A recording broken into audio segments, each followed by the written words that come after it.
বুধবার ঘড়ির কাঁটায় বিকাল ৩টা বেজে ১৫ মিনিট ঢাকার মুখ্য মহানগর হাকিম আদালতে হাজির করা হয় রাজধানীর পল্লবীতে ধর্ষণ ও হত্যার শিকার শিশু রামিসার ঘাতক সোহেল রানাকে।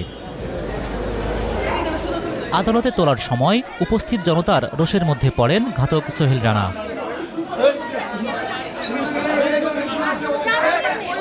আগে থেকেই হত্যা ও ধর্ষণের আরও তদন্তের জন্য আসামিদের ১০ দিনের রিমান্ড চেয়েছিল পুলিশ।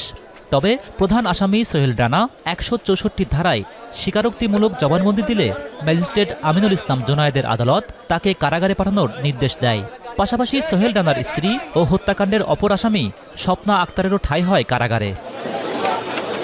দুইজনে একজনে 164 প্রদান করে, স্বীকৃতিমূলক জবান প্রদান করে, আর অন্যজন সে করে নাই। তার দুজনকেই পরবর্তীতে বিজ্ঞ আদালত জবানবন্দি গ্রহণ করার পরে দুজনকেই সিডব্লিউ মূলে জেল হাজতে প্রেরণ করে।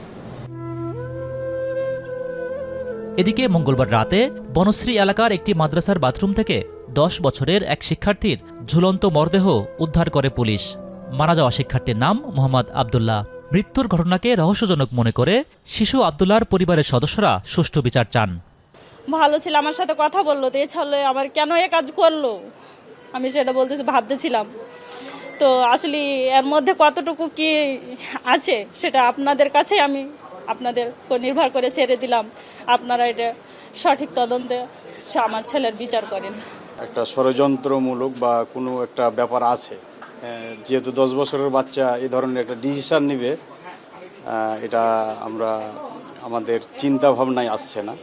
পুলিশ জানায় সুরতহালে আবদুল্লাহর শরীরে স্পর্শকাতর অংশে আঘাতের চিহ্ন পাওয়া গেছে। ময়নাতদন্ত শেষে প্রকৃত কারণ জানা যাবে বলে মনে করছে পুলিশ। দিদিমূলে ঢাকা মেডিকেলে পোস্টমর্টমের জন্য পাঠানো হয়েছে এবং এই ঘটনাটি কি আত্মহত্যা নাকি আসলে হত্যা সেটা নিয়ে পুলিশ কাজ করছে এবং তদন্ত শেষে বিস্তারিত জানানো যাবে। এই ঘটনার তদন্তে একাধিক টিম কাজ করছে বলেও জানিয়েছে পুলিশ। হোসেন জাহিদ, এখন, ঢাকা।